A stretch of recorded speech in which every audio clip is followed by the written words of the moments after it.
Napakainam na tayo sumangguni sa tinatawag na pinakamarunong na tao na nabuhay sa balat ng lupa, si Solomon. At ang pag-aaral natin, pinamagitan natin, enjoy what you have. Kailangan na lasapin at tamasahin ang kasiyahan mula doon sa mga ipinagkakaloob sa atin ng Diyos. Ama namin sa langit, salamat sapagkat kayo Diyos na kumikilala sa aming mga kakulangan. Palakasin niyo ang aming mga kahinaan at gawin niyong karunungan ang aming mga kamangmangan. Teach us, speak to us, O God. Walk in our midst. Touch our lives, touch our hearts. Be our strength, be our guide. At nawa, Panginoon, sa aming pagtitipon ay pagkalooban niyo kami ng inyong pagtatanggol mula sa gawa ng mga masasamang tao at masasamang espiritu. Ganon din, Panginoon, may you protect our loved ones who are not with us right now. And may you take care of all of us like who you are, a father, shepherd, that you are our leader, our teacher, our shelter, and our fortress. Nawa, Panginoon, sa aming pag-aaral, bigyan niyo kami ng insights. Give us wisdom to apply to daily life these lofty, these noble, and beautiful ideas. Lead us, teach us. In the name of Jesus, our teacher and healer, we pray. Enjoy what you have. Ecclesiastes 6, verses 1 to 6. I have seen another evil under the sun, and it weighs heavily on men. God gives a man wealth, possessions, and honor, so that he lacks nothing his heart desires. But God does not enable him to enjoy them, and a stranger enjoys them instead. This is meaningless, a grievous evil. A man may have 100 children and live many years, yet no matter how long he lives, if he cannot enjoy his prosperity and does not receive proper burial, I say that a stillborn child is better off than he. It comes without meaning, it departs in darkness, and in darkness its name is shrouded. Though it never saw the sun or knew anything, it has more rest than does that man, even if he lives 1,000 years, twice over, but fails to enjoy his prosperity. That's a problem with men, as Solomon has observed it. And he asks, do not all go to the same place? Maraming mga pag-aaral ang ginawa itong si Solomon sa buhay. Nire-review niya at nung sinulat niya itong ating binabasang aklat, siya ay nasa advanced years na ng kanyang buhay. Kaya finilter na niya ng mga maaalala niya ang lahat ng mga naganap. Natutunan na niyang kuhanan ng moral lesson ng mga causes and effects ng kanyang buhay. At ito ang idinadagdag niya na kaalaman tungkol sa buhay. It's not the having, but the enjoyment of what one has that counts. Baliwala naman kung napakarami mong mga ari-arian, hindi mo naman na-enjoy. Baliwala kung ang dami mo naipundar, ang dami mong naipon, pagkatapos hindi ka naman nabigyan ng pagkakataon na lasapin ang saya, ang sarap, ang kasiyahan na ibinibigay ng mga bagay na yan. So not all who possess enjoy the possession. And it is one irony of life. So many people work so hard to put up many houses that they never get to live in. Many people work so hard to have many vehicles that they never get to ride and use because of many reasons. One of them, the law of physics, that a man could be only one place at one time. So hindi mo naman na-enjoy ang marami. Marami kang binibili mga damit, pero gaano karaming porsyento sa binibili mong damit ang talagang naiisipan mong gamitin at gusto mong isuot. Kung minsan, pag naisuot mo minsan nung isa, hindi ka nasarapan, nakatihan ka o nahirapan, hindi mo na halos gamitin uli. Pero ayaw mo namang ipamigay, ayaw mo namang alisin sa cabinet mo, pampasikip sa iyong buhay. How much percent of the pairs of shoes people have, especially to those who have many pairs of shoes, do they really get to use often? So sabi, ang dami-dami ng taong pinagsisikapan, pinupundar, pero hindi naman niya ito na-enjoy. And what is the lesson that Solomon is trying to teach us? Enjoy what you have. So you must survey your surroundings, inventory your possessions, and enjoy them all. Isang mahalaga na apat natin nakikita na bubuklat. Subukan nyo magbuklat kayo ng mga cabinet, marirealize, ay may ang ganda pala akong panyo dito, ay may maganda pala akong pamaypay, may maganda pala akong ganun, pero hindi ginagamit. Kasi baka maluma, baka basira, kasi maganda. Pero naluma na ng naluma, at kung hindi man yun ang naluma, kayo ang naluma. No? Kaya mamaya, hindi nyo na rin yan nagamit. Kung minsan magbubukas ka ng mga cabinet ng mga pagkain, ang daming magagandang mga canned goods, masasarap, nag-expire na sa katagalan, na ipinag-iintay ng special visitor para buksan at naluma na at nakuba na yung lata na baliwala.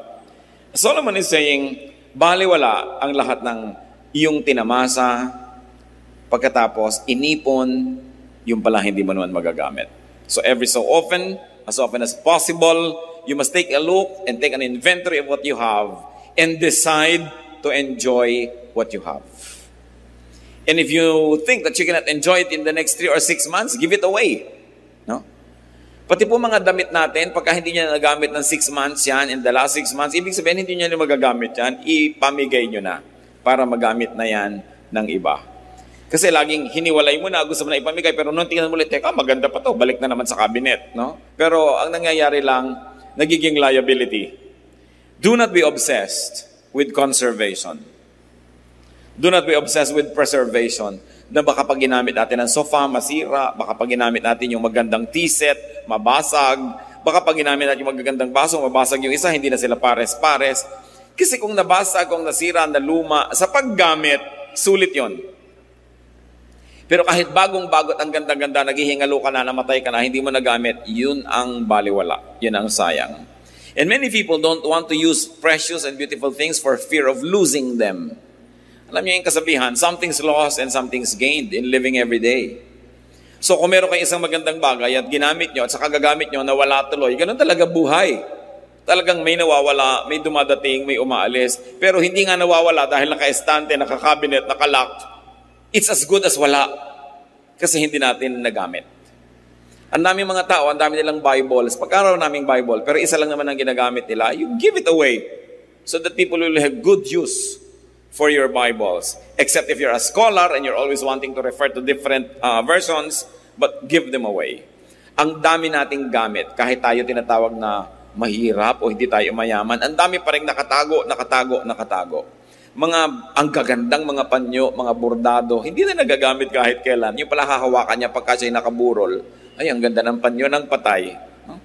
So, gamitin. Do not be obsessed with fear of breaking things. Ganun talaga, things get broken.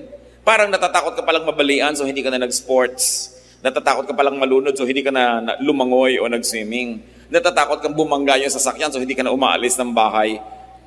Dapat ang tao na bubuhay siya ng buong buhay, ginagawa niya lahat ng pwede niyang gawin para makaiwas siya sa mga sakuna at ipinapasa Diyos na niya yung resulta nun. But go on living because life is short. As we have been told that life is 70 years. And if one was very healthy, probably 80. Pero hanggang doon pa rin yun, maiksi yun, kaya hindi dapat sinasayang ang mga sandali. Karamihan, itinuturo sa mga pulpit na tulad nito, sa mga religious gathering, na lagi na lang magtiis ka, magtipid ka, pero hindi yon ang nakikita natin talaga itinuturo sa Biblia, lalo ni Solomon. Because God likes us to have a full life. Life is a gift from God. It is not a problem to be solved. It is a gift to be enjoyed. And a very high level of spirituality is to find the maximum enjoyment in life that God has pre-designed and God has preordained for His people to enjoy. Hindi naman tayo nilikha ng Diyos para parusahan o torturen. Nilikha niya tayo para lasapin natin ang kanyang kabutihan at ang lahat ng kagandahan ng kanyang loob.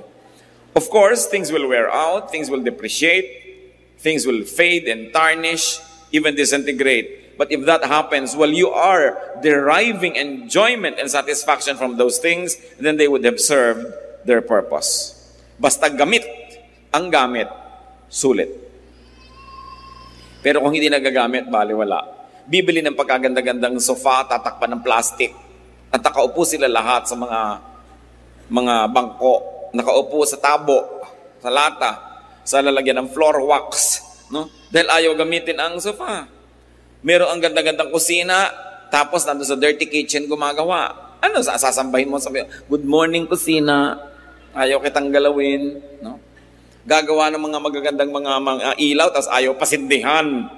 Bakit pa? No? So, kailangan ang tao nagpapasalamat sa Diyos. At isang paraan ng pagpapasalamat is to enjoy what God gives us. Parang kayo, pag nagregalo kayo sa isang tao, ang gusto niyong makita, ginagamit niya yon. Hindi itinatago lang niya sa estante. Ako meron isang tao na tuwing Pasko nireregaluhan ko noon, ngayon tinigilan ko na kasi hindi ko nakikita ang ginagamit. Nakalak lahat sa cabinet. Sayang lang. Baliwala. Sumusulit lang yan pag ginagamit. At kung nasira, nawala, habang iniingatan mo naman ang nangyari yun, edi get on with life. But ang mahalaga na enjoy mo yan.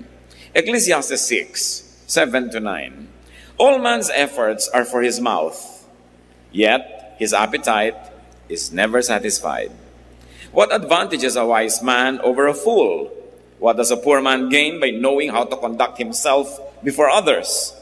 Better what the eye sees than the roving of the appetite. This too is meaningless, a chasing after the wind. Pag atin pong inanalyze ang philosophy ni Solomon, masyadong deconstructive kung minsan dun sa nakasanayan ng marami na dapat gawin. Kasi sabi niya, ano ba napapala nung mahirap na sobrang magpagod para mag-aral ng mga bagay na ikasisiyan ng mga mayayaman? No? Ay wala naman. Mamamatay ka rin. Mamamatay siya, mamamatay ka rin. Sabi, ano ba ang mapapala nung marunong kesa doon sa mangmang? Pareho rin niyang mamamatay at pareho rin maaagdasyan. Now, let us not take these things very, very literally. Hindi niya sinasabing baliwala na mag-aral ka ng manners o i-refine mo yung mga paraan ng pamumuhay. Hindi niya sinasabing baliwala yung matuto ka kasi siya nga nag-aral din ng nag-aral. Ang ibig lang niyang sabihin, don't be too serious about these things. Natuto ka, gamitin mo. Hindi ka natututo, don't despair. May buhay ka pa rin at tuloy pa rin ang iyong buhay at kapareho ka lang ng mga marurunong, pareho lang kayong buhay at pareho rin kayong mamamatay. It is very liberating to learn from Solomon. Not to take ourselves too seriously, not to take every detail of life too seriously, and then to make the most out of every event in life. So anong itinuturo dito ni Solomon sa verses 7-9? Enjoy only what you have and do not covet what you do not have. Sabi niya, better what the eye sees than the roving of the appetite. Mabuti yung hawak mo na kaysa sa yung inaasam mo na malayo. So sabi niya, kung anong meron ka, yun ang iyong enjoyin. Marami pong tao miserable, hindi masaya, hindi kontento. Kasi kung ano yung meron sila, hindi yun ang kanilang ine-enjoy. At kung ano yung wala, yun ang inaasam. Hindi na magtutugma kahit kailan yung supply at demand. At lagi na lang siyang, laging parang kulang. Parang sabi ni Percy Bysshe Shelley, isang Ingles na makata, we look before and after. We don't look at the now. We look before and after and pine for what is not. Ang hinahanap ay yung wala. Ang gusto ay yung hindi pwedeng mangyari. Kaya lagi na lang kulang at kulang. Mga kapatid, anong ibig sabihin? To enjoy what you have and not to covet what you do not have. It can mean misery. It can mean happiness kung naintindihan natin ang ibig sabihin nun. Lahat ng tao, meron po tayong pag-aari. Meron tayong atin. Meron tayong sariling bahay. Kung hindi man, nire-rent mong bahay. O kaya nakikitira ka, di arkinin mo sa iyong puso na ito yung bahay ko. Pero kung ang laging isipin mo yung bahay ng iba, hindi ka nasasaya. Ang bawat tao may trabaho, may profesyon, may ginagawa. Kung ang lagi mong kinakaingitan yung ginagawa ng iba, ano lang mangyayari sa buhay mo? Lahat tayo may kakayahan, may talento. Lahat naman tayo may ilong. May tao ba namang walang ilong? Pero laging ilong ng may ilong ang kinakaingitan mo at gusto mo maging korte ng ilong mo ang ilong niya, hindi ka talaga sasaya. Ang sinasabi ni Solomon, ayan ka, maraming binigay sa iyo ang Diyos. May mata ka, may ilong ka, may kamay ka, may kulay ka, ayan ang kutis mo. Ba't laging gusto mong maiba yan? Kaya lagi ka nalang laging kulang, kaya lagi ka nalang hindi masaya. Desiring this man's art or that man's scope, with what I most enjoy, contented least. Sabi naman ni Shakespeare.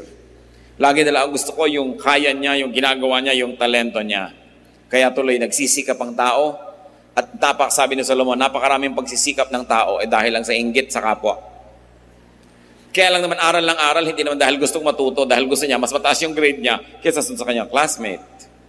Kaya naman palaki ng bahay, hindi naman dahil kailangan kasi nakikipag-compete pala siya sa laki ng bahay sa barangay nila o kaya sa mga kapatid niya o sa mga pinsan niya. Sabi niya, so much of what man does is born out of envy. Kaya nakikipag-compete. No? Tama na sana yung kanyang waistline, pinapaliit pa kasi nakikipag-contest pala siya sa isang mas maliit naman yung baywang. Hindi ka natitigil dahil sabi nga sa Desiderata, there will always be the greater and the lesser person. than yourself. So what is important is for you to be at peace with yourself. Ito yung height ko, di ito. Ito yung weight ko. What I'll do is I'll do my best so that I'll be healthy, pero kung talagang doon na lang, di ito ako. Ito yung kulay ko, ito yung buhok ko. Kaya napakaraming tao nakakalbo. Sa dami na nang inilagay ng mga asupre sa ulo para mag-straight ang hair. No? Kung kulot ka ba, di kulot. Marami ka pang mahuhuling insekto. Bakit laging kailangan iba ka, iba?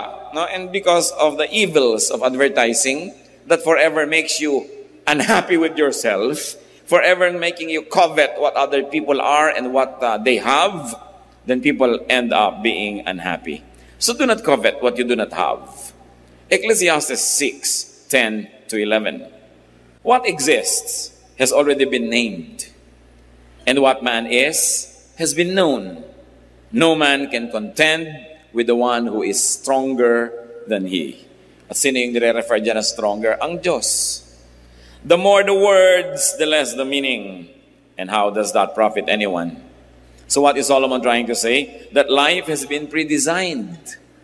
Huwag ka na makipagtalo na may gravity. Meron talaga. No? Di ba ang laging ginagawa ng mga beauty products? Defy gravity. No? Paano ka magwawagi na talaga namang may gravity? No? Lagi na lamang na yung araw ginagawa mong gabi, yung gabi ginagawa mong araw, wala nang tugma. Laging lihis. Sabi, huwag ka na lang makipag-contest dun sa nakatakda na. Mag-adjust ka na lang, sasaya ka pa. It is pointless to argue with God. Meron pang, bakit ba ako naging Pilipino? Sana dapat ako Eskimo. Pilipino ka nga, kahit mangisay ka dyan, mapapalitan mo ba yung katotohanan na yon? So, magpakabuting Pilipino ka na.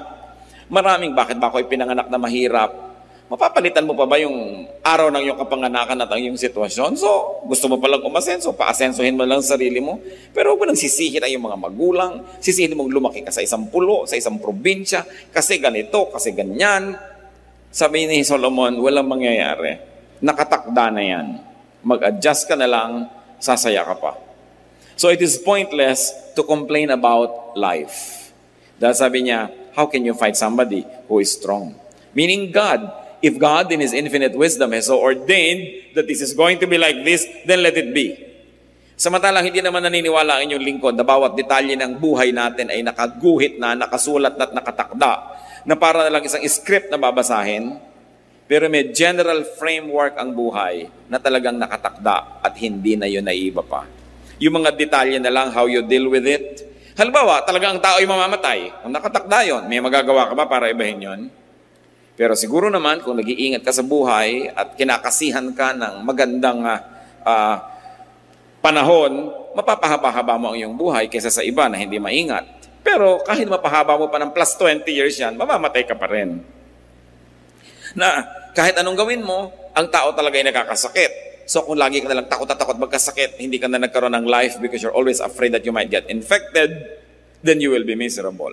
May general rules. Those are unchangeable. But the details you may influence with your character, with your prayer, and with the way you live your life. But there are unchangeable realities that we really simply have to accept. Merong mga ganyan mga tao pagka gusto ninyo magpahinga, gusto niya maging active. Pag gusto niya maging active, siya pahinga. In one family, it is horrible to have a member like this. Lahat kayo gusto niyo mag-outing, biglang gusto niyo mag-stay home. Yung kung kayo north siya south, kung kayo east siya west, laging kalaban ng kalaban ng kalaban. There's always contention, there's always stress, and there's very little relaxation and happiness. So sabi nga, umayon. No? Umayon. Umayon sa panahon, may tag-init, may tag-lamig. Mga Pilipino lang ang init. Para naman bago ng bago, dito ka na nga lumaki, dito ka na tumanda, naninibago ka ba na mainit pag tagaraw? Ang init, ang init. No? Talagang ganun, mainit nga dito Mabuti ka, mainit dito sa atin. Yung ibang tao namamatay naman sa lamig sa ibang lugar. No? So, laging baligtad. Alam nyo ba na isa sa mga pinakamabiling tsokolate sa Amerika na tinatangkilik ng mga Pilipino? Choknat. Nung nandito sa Pilipinas, walang inasam kundi kumain ng mga Western products sa tsokolate. Mga nasa Amerika na, choknat ang pinagkakaguluhan. Skyflakes. Pinagkakaguluhan yan, sa mga tindahan ng mga Philippine food sa Amerika, kung ba't nung nandun ang inaasama yung pagkain dito, nung nandito ang inaasama yung pagkain doon, kaya hindi na kahit kailan mag-swak. Pagka nagdito at nagbabakasyon, ay sa Amerika, ganito, mabuti pa sa Amerika, mabuti pa sa Amerika. Pero pag nandun pa sa Amerika, ay, alam mo sa Pilipinas, ganito, ganon. Kahit saan na lang siya lumagay, hindi siya masaya.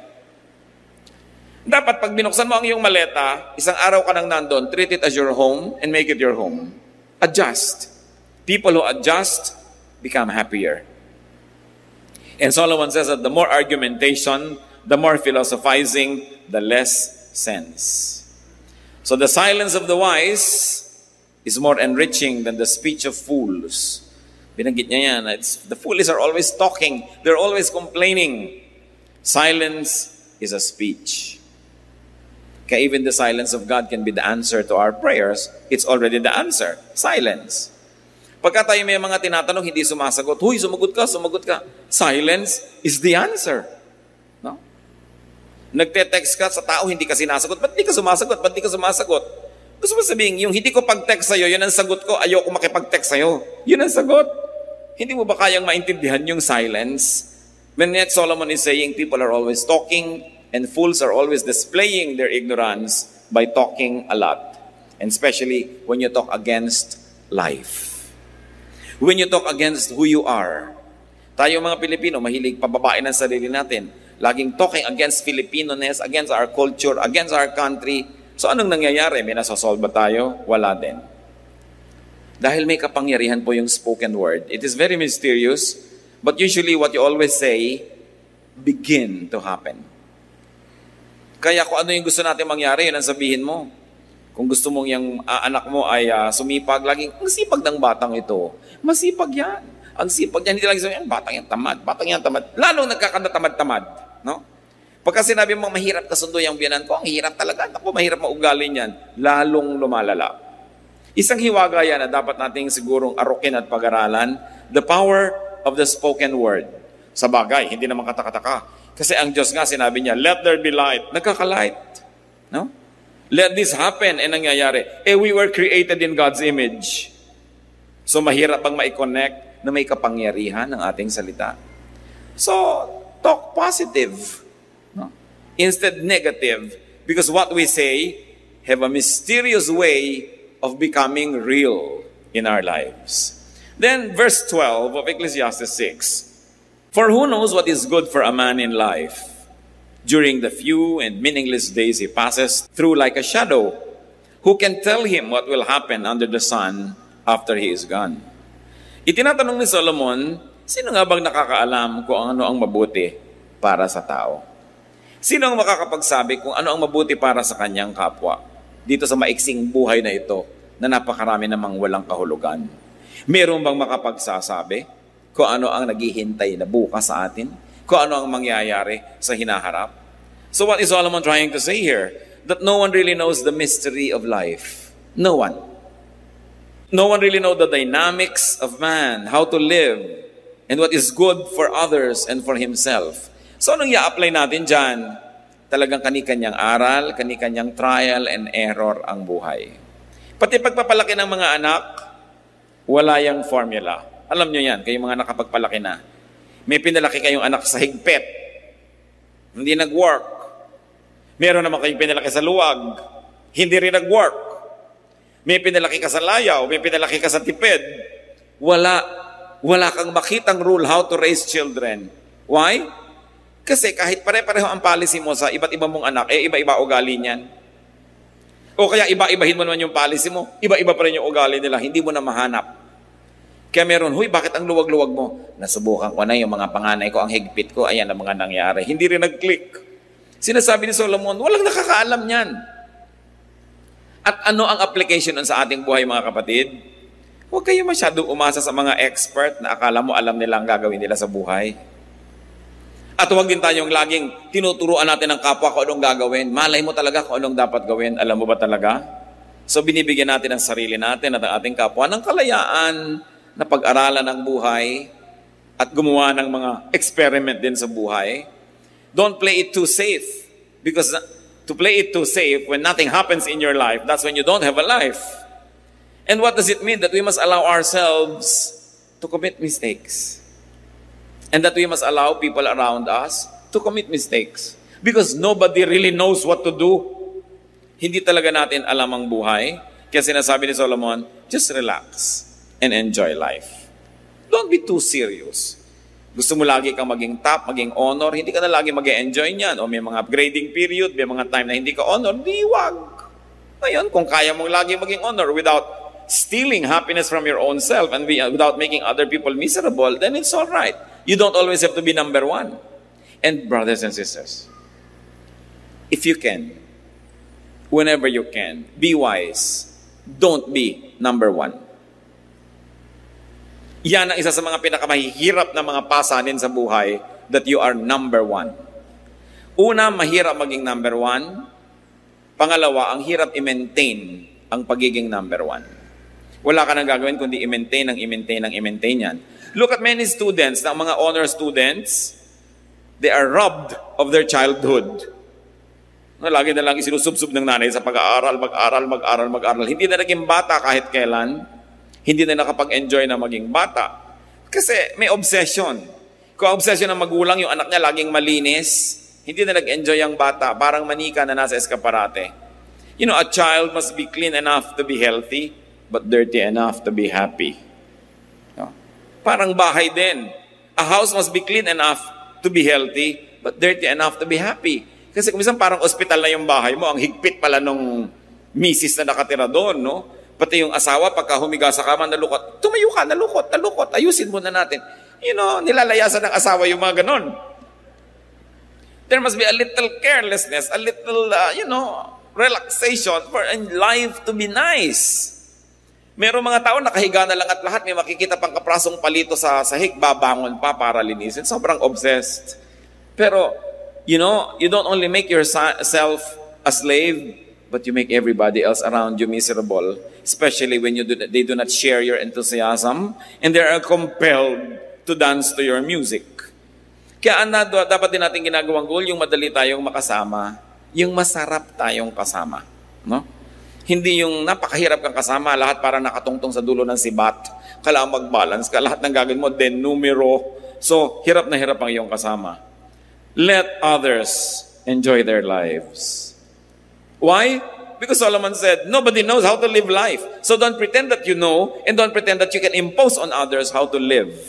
Hindi ko mo ikaw ang kumikita, hindi ko mo ikaw nagpapakain sa yung mga tinatangkilik, yung style mo na lagi ang masusunod, yung haba ng patilyang gusto mo ang patilya ng lahat ng pakain mo sa buhay, yung paraan mo ng pagkain, yung timpla ng iyong suka ang gusto mong masunod ng lahat dahil ikaw yung may pera. Giving people around us the freedom that God has really intended for every human being is one of the greatest gifts that we can give to people. Napakarami pong buhay, mga kapatid, hindi talaga naipamuhay ng may-ari kasi nakasunod lang sa anino ng iba. Lalong-lalo kung meron tayong tatay o nanay o lolo o tita na very domineering and they also happen to be economically powerful, many lives are never lived. They just become footnotes of the life of the people who control them. And because we really don't know, nobody's really sure what works and what doesn't, we must permit the other person, those who are near us, to live life in the way they think they should live it. We should not even impose our morality, even our religious beliefs on others, because even a religious belief is very personal. Ayaw mong kumain ng ganito, huwag mong ipilit sa iba. Ayaw mo ng ganitong gawin dahil sa iyong morality, huwag mong ipilit yan sa iba. Kasi tayo, isa-isa, kanya-kanyang haharap sa Diyos. Kanya-kanya tayong mananagot. Ecclesiastes 6:12, for who knows what is good for a man in life? Talagang napakaraming susubukan mo para mo malaman. No one really knows what is good for a man in life. Tanong, lahat ba ng mga financial advisor mayaman? Diba ang dami ngayon, may bagong profession ngayon sa bangko, yung wealth manager. Ang itatanong muna, teka muna, wealthy ka ba? Hindi po, empleyado po ako dito. Anong malay mo na mag-manage ng wealth ko? Wala ka naman palang wealth. No? at hindi mo naman pala nagawang wealthy ang iyong sarili. Mga counselor, akong counselor, itong tama. Teka, tahimik ba ang buhay mo? Payapa ba kayo mag-asawa? No? Tahimik ba ang iyong pamilya? Tapos counsel ka ng counsel dyan. So, do all counselors enjoy a peaceful life? Are all doctors healthy? Are all caregivers strong? Are all preachers godly? Can fortune tellers tell their own fortunes? Bakit maraming manghuhula na mamatay, hindi nila nahulaan na mamamatay sila? No? Can all fortune tellers foretell their own future? Are parents and elders always right? You know that the answer to all this is no. So who are we to impose on others? Ang Diyos ang lumikha sa bawat isa sa atin. Meron tayong mga hiram na mga roles. May authority ka over your children, over, or your students, kung teacher ka. Pero hiram na role lang yon kasi ang tunay lang na authority, Diyos. At ang Diyos, God sets people free. God allows people to know even through elimination and through committing an error. So they say, it was wrong, then I know I'm better now.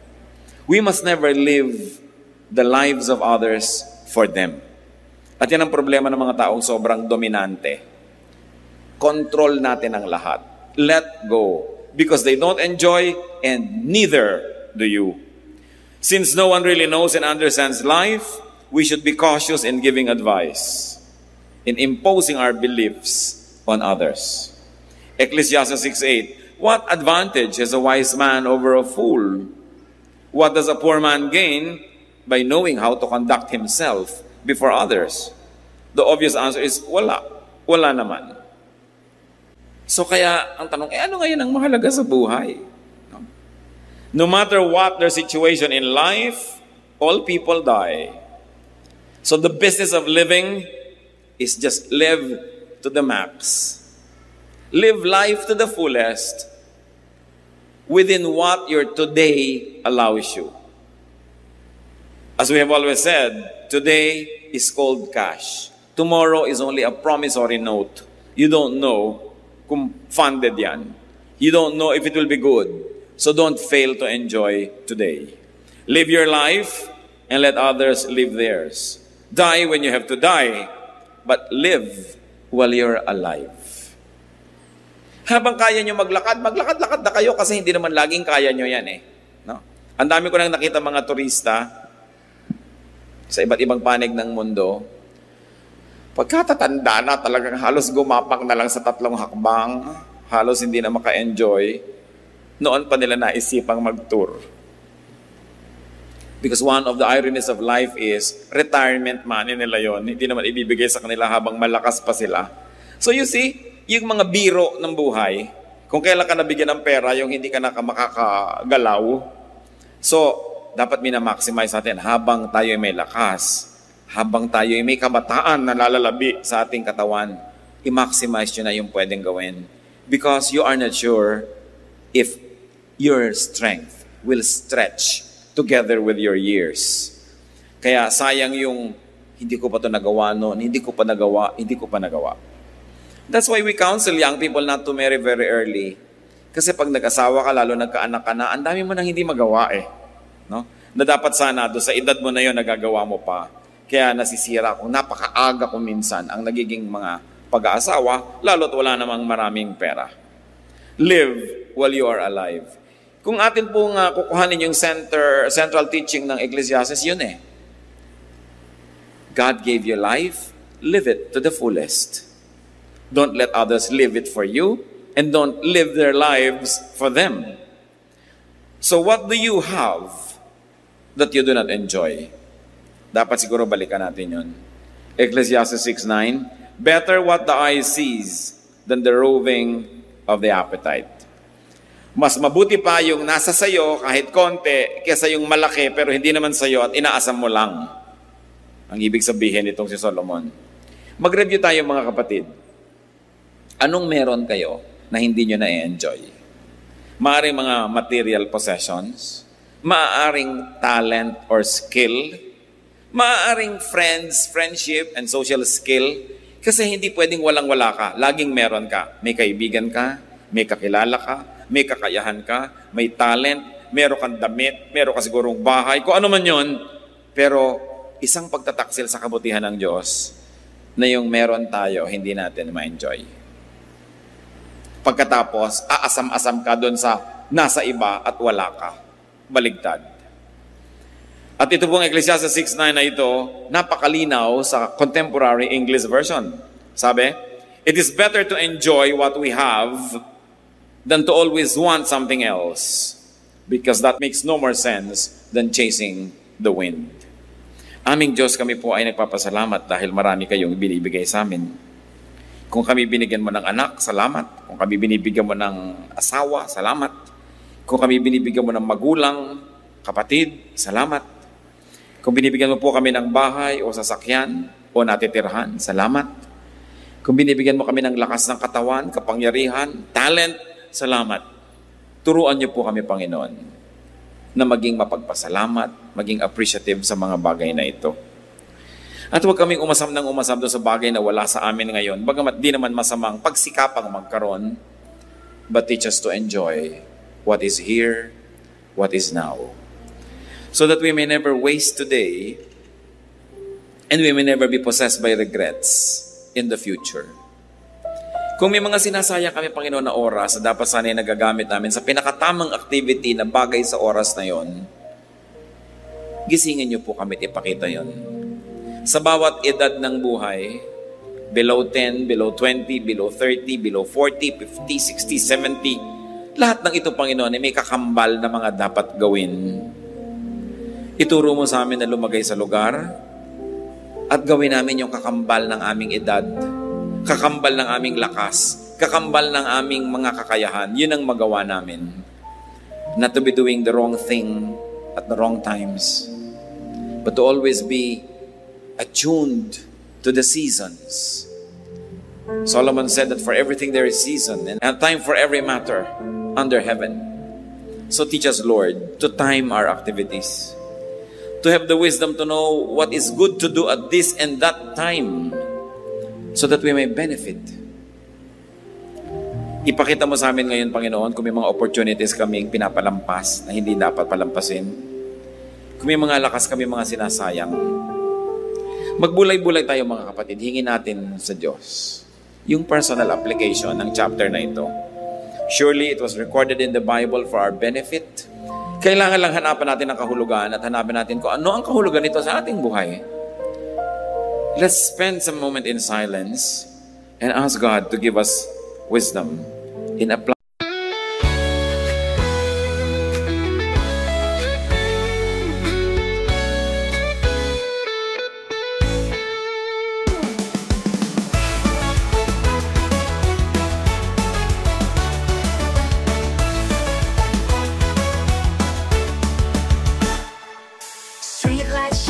Michigan's tide, neon dreams paint the city side by side. Got my boombox thumping, hairspray in the air. Tonight's the night, baby, anything can happen, I swear. He's got eyes like fire, a smile like a summer day, and when he looks at me that way, my heart just starts to sway.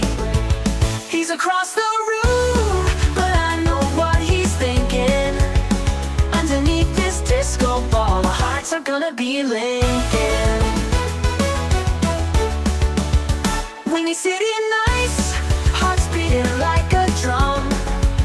Got that magic feeling, something beautiful's begun. He's holding out his hand under the neon glow. Tonight we're gonna rewrite the stars, baby, don't you know? We're cruising down Lakeshore Drive, radio blasting our song. He's holding my hand tight, knows how to treat a girl right all night long. We're young, we're wild, got the whole world at our feet. This feeling's electric, baby, can't you feel the heat? He leans in close, whispers secrets in my ear. The city fades away, all I hear is him right here. Fireworks in my soul, this moment's meant to be. Underneath the Chicago moon, he's everything to me. He got eyes like fire, a smile like a summer day. And when he looks at me that way, my heart just starts to sway. He's across the room, but I know what he's thinking. Underneath this disco ball, our hearts are gonna be linking. When you city nights, hearts beating like a drum. Got that magic feeling, something beautiful's begun. He's holding out his hand under the neon glow. Tonight we're gonna rewrite the stars, baby, don't you know?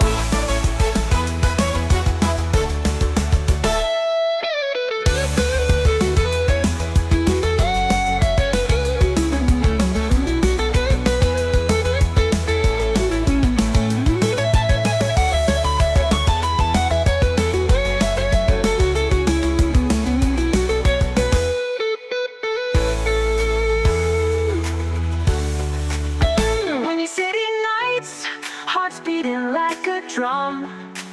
Got that magic feeling, something beautiful's begun. He's holding out his hand under the neon glow. Tonight we're gonna rewrite the stars, baby, don't you know?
Thank you.